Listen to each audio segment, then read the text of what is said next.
Mohamed Khoule. Bon, asalaamaaleykum adduna bi, asalaamaaleykum Sénégal, asalaamaaleykum la terre bénie de Tivaouane. ñoo ngi tudd Moussa Ali Diop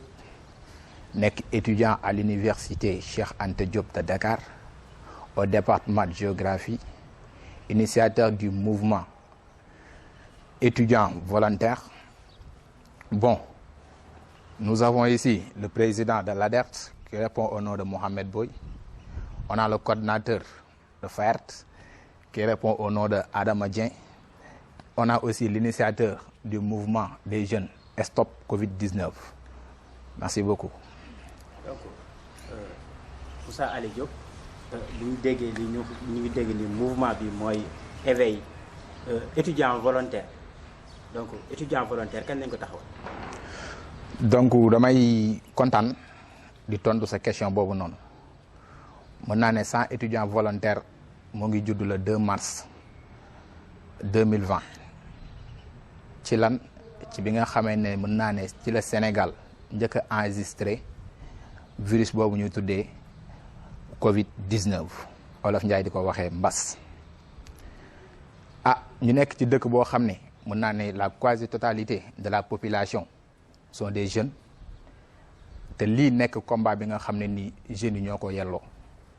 Sur ce ñu ne woon dañuy créer benn structure dénommée 100 étudiants volontaires dont l'objectif principal est de chacun de nous contribuer à hauteur de 1000 francs et ce qui nous fera 100 000 francs. Comme j'ai l'habitude de le dire, le peu que l'on peut faire, le très peu que l'on peut faire, il faut le faire. Raison pour laquelle bi ñu wootee ñu sawar ci lool wuy suñu ànd ceeg ñun ci xeex bi ñu participer donte lu ndaw la mais mën naa ne buñ booloo yëpp dajaloo mu doon lu mën am njariñ. ci initiative boobu tamit ci lañ waxtaaneek président amical yi nga xam ne nii ñëpp ñoo ngi Tivaouane nekk Dakar bien Thiès wala Ziguinchor Saint-Louis ak Tamba di fa jàngee ñu rafetlu initiative boobu noonu ñëw fekk si ñu ci combat bi loolu moo waraloon mouvement 100 étudiants volontaires. donc dajab tey bi lan moo ko waral. donc dajab tey bi mën naa ne dañ ne booloo mooy doole suñu président ni ñu ko waxee ñu appel à la responsabilité, la prise de conscience mais aussi l'amour du patrie loolu moo waral leen ñun ndawi Tivaouane xaaruñu ci ndimbalu état xaaruñu les démembrements de l'état xaaruñu les acteurs de notre collectivité territoriale. bi ñu regroupé somme boobu ba pare ñu gis ne am na beneen mouvement bu fi taxaw ñu gis ne am na beneen structure dénommée les jeunes disent Stop Covid-19 ñu ne pourquoi pas ñu former benn synergie ñu ne pourquoi pas ñu def benn fédération ñu jël suñuy moyens ñëw jébbal leen ko ñu àndandoo ak ñoom wàcc sur le terrain. loolu moo waral jotaay bi tey ñu ne kat comme que ñun ñëpp ñoo bokk li ñuy xeex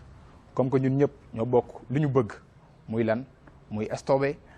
à la propagation du Covid-19 raison pour laquelle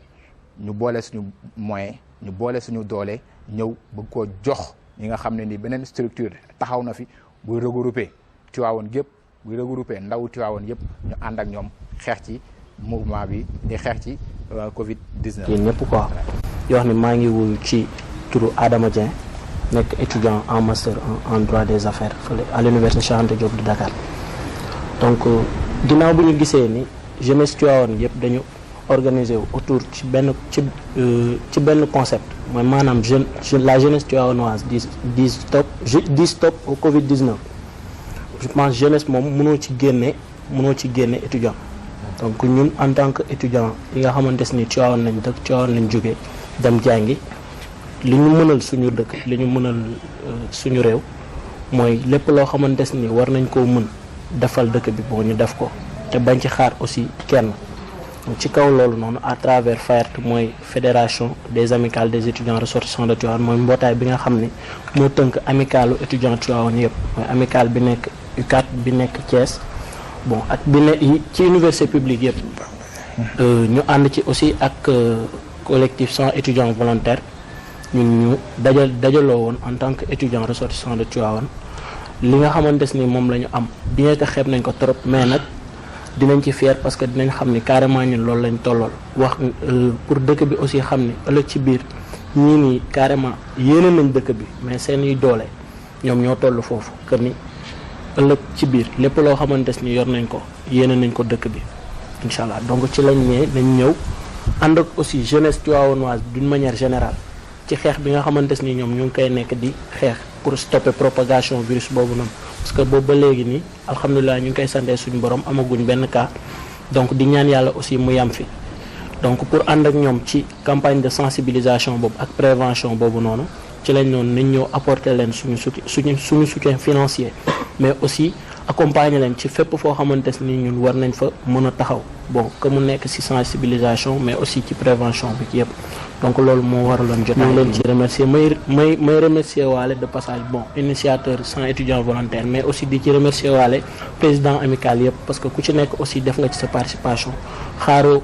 jeunes étudiants yi nga xamante ni ñu ngi Dakar wala ñu nekk Thiès mais ñoom personnellement ñoom ñoo jël seen engagement en tant que président de structure ñu def participation bi parce que fi mu toll nii l'heure n'est plus à la parole mais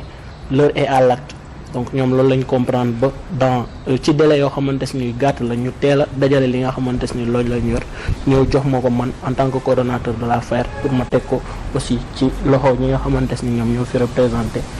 cadre boobu noonu di jeunesse tivaouanoise di stop au Covid-19 donc encore une fois aussi ñu ngi leen di remercier den wax ni aussi bon fépp foo leen jàpp ni war nañ leen fa mën a taxawoo rek bon incha allah ñun nous sommes disposés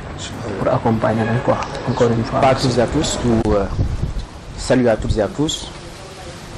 Je me nomme Mohamed Boy, je suis étudiant à la faculté des sciences juridiques et politiques de Dakar en master 2. Alors, je parle au nom des étudiants, de tous les étudiants. Je parle au nom de la Fédération des amicales des étudiants ressortissants de Tivaouane, ainsi qu'au nom des différents présidents qui dirigent les amicales respectives qui sont à Tivaouane, c'est-à-dire les amicales des étudiants ressortissants de Tivaouane qui sont dans les différentes universités sénégalaises. L'heure est grave. C'est pourquoi d'ailleurs aujourd'hui, nous saluons le grand geste, le geste noble des 100 étudiants volontaires qui se sont levés aujourd'hui pour poser un acte citoyen. L'acte citoyen va dans le sens de participer vivement à la sensibilisation et à la prévention de la propagation de la maladie dénommée ou communément appelée Covid-19, au coronavirus. Sur ce, nous lançons un appel solennel au nom de tous les étudiants à demander à la population tivaouanoise et à la population sénégalaise de redoubler d'efforts, comme l'a si bien dit notre cher président de la République du Sénégal, M. Macky Sall, de se donner, de se mobiliser, de s'insérer dans une dynamique de respecter la cohésion sociale et la cohésion nationale qui en réalité sous-tend une idée ou un objectif de vouloir arrêter la propagation du coronavirus. Sur ce, je suis accompagné donc d'une délégation ainsi du coordonnateur de la Fédération des amicales des étudiants ressortissants de Tivaouane, M. Adama, ainsi que le président de l'amicale des étudiants ressortissants de Tivaouane qui sont à Thiès. Le président est ici présent, M. Ousseynou Soare,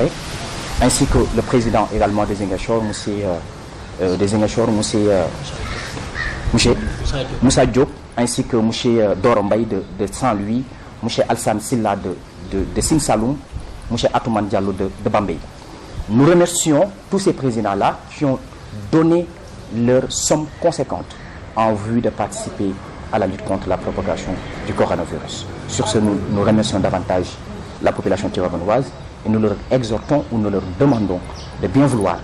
se conformer aux exigences des médecins et surtout de ne pas oublier de prier pour le Sénégal. Paix sur le Sénégal, paix dans le monde. Waaleykum salaam le présentateur waaleykum salaam mbokki waa Tivaouane kaddu yi nag du nekk loolu kaddu rafetlu li nga xamante ni moom la waa FAERT def ak 100 étudiants volontaires ni wax ni rek mbooloo mooy doole ñu gën ko xam ci Tivaouane mooy l'union fait la force ndaxte mbooloo fu mu amul fu nekk force mënu faa am te jàpp naa ne lii tamit ñu def pour bëgg koo médiatiser jàpp naa ni du ngistal mais dañoo bëgg a wan ni autorités yi rek jeunesse bi bërigo ci mbartal la pousse mu dem la pousse mu dem ñun nag mooy ñu jot a am yëpp dinañ ko ci def ba xam ne ñun fii la suñu doole yam donte ni sax am na ñoo xamante ne nii jàpp la ñu wala dara waaye tamit jeunesse bi booloo jàppalante seen biir je pense que loolu noonu acte boo xamante ne bu nice la bu ñu mën a rafetlu la di nuyu tamit Adama Dieng bi nga xamante ne moom mooy coordonnateur FAYAT di nuyu Moussa Diop coordonnateur sans étudiant volontaire di nuyu Mouhamed Boy ñoom ñëpp di leen sant di leen gërëm di wax ni rek incha allah mbooloo mooy doole ñu àndandoor daan li nga xamante ne moom mooy suñu ennemi commun ci anam yu jaar yoon jërëjëf. Bon, est-il souhaitable de conclure sans pour autant vous dire que une conscience occupée par la progression de la vie n'a pas le temps de faire des bêtises. Pourquoi? Parce que gis nañu benn vidéo buy défilé ci Tivaouane muy ñu respecter couvre-feu bi mu doon lu rafet ba ñu gis ci ay remerciements ba ñu gis ci ay félicitations mais xëy na dama ne remerciements yeeg félicitations yi sax jaru ko parce que ndaw yi nekk ci gox bi xam nañ di leen di xaar ndaw yi nekk ci gox bi xam nañ liñ bëgg ndaw yi nekk ci gox bi xam nañ fuñ jëm critères yooyu nag boo ko dajalee yaakaar naa doo am jot wala temps ba 20 heures di la fekk ci mbedd mi ngay dàqanteeg ñi nga xam ne nii mooy force de l'ordre yi parce que c'est la première fois mën naa ni depuis bi ñu juddoo ba léegi ñu ñuy imposer à ce que 20 heures mu ñuy fekk suñ kër yi donc ñu xam ne contexte bi moo demee noonu ki la naan sangul sa taar la bëgg suñu président bu ñu ko waxee xëy na du boppam mais pour ñëpp la parce que lii bu la dalee du yow yaay faj sa bopp ñoom ñoo lay jël en charge donc ñu ciy éveillé waat conscience rek di kontaan encore une fois de plus ci initiative bi di rafetlu tamit taxawaay bi nga xam ne nii mouvement stop Covid 19 am na ko fii ci Tivaouane